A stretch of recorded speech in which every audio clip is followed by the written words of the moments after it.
मूठभर कंत्राटदार अधिकारी आणि सरकार या सगळ्यांची मिलीभगत आहे आणि त्या माध्यमातून कुठेतरी शेतकरी लुटायचं काम सुरू आहे। त्यामुळे आमचा 100% विरोध या मार्गाला राहील। या मार्ग रद्द होईपर्यंत या ठिकाणी आम्ही स्वस्थ असणार नाही। नवीन Suzuki e Access electric scooter silent, smooth आणि स्टायलिश, आरामदायक सीट, डिजिटल फीचर्स आणि रोजच्या वापरासाठी परफेक्ट कम्फर्ट, एक चार्ज आणि शहरभर निश्चिंत राईड, कमी खर्च, शून्य प्रदूषण। आजच मोहिते सुझुकी कावळा नाका, मोहिते सुझुकी उद्यमनगर आणि मोहिते सुझुकी साने गुरुजी शोरूमला भेट द्या। सगळ्या शेतकऱ्यांचा 100% विरोध आहे। सगळ्या शेतकऱ्यांचा विरोध असताना हा मार्ग कोणासाठी करायचा चाललाय हा आम्हाला प्रश्न या सरकारला विचारायचा आहे। आपल्याला माहितीये शक्तीपीठच्या माध्यमातून या ठिकाणी शेकडो म्हणण्यापेक्षा हजारो शेतकरी हे भूमिहीन होणार आहेत। आधी या ठिकाणी आपल्याला हमी भाव शेतीला मिळत नाही, शेती करणं मुश्किल झालेलं आहे।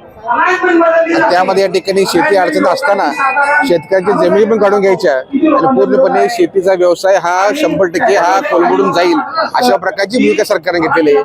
नेमका हा महामार्ग मागितलाय कोणी आणि करायसाठी कोणासाठी आणि त्या माध्यमातून शेतकऱ्यांचं हित सांगा।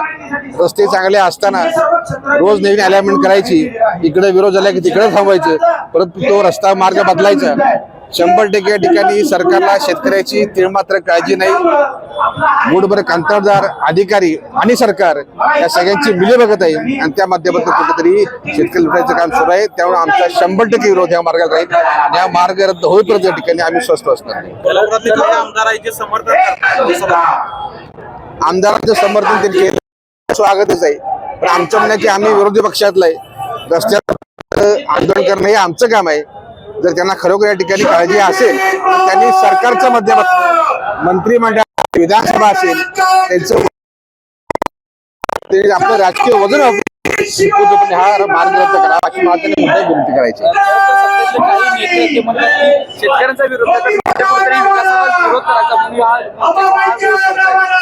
ज्याचं जातं त्याला कळतं, ज्याचं जळतं त्याला कळत असतं। जी मंडळी बोलत असतील त्यांच्या शेतातनं एखादा मार्ग गेला आणि त्यांची स्वतःची जमीन तर कुठे या ठिकाणी एकाने काढून घेतली तर त्यांचं दुःख समजेल। या ठिकाणी यामध्ये कोणतेही राजकारण नाही। आपण बघताय यामध्ये सगळ्या पक्ष लोक इथं आलेले आहेत आणि याला कुठलाही राजकीय मुद्दा नाही, काही नाही।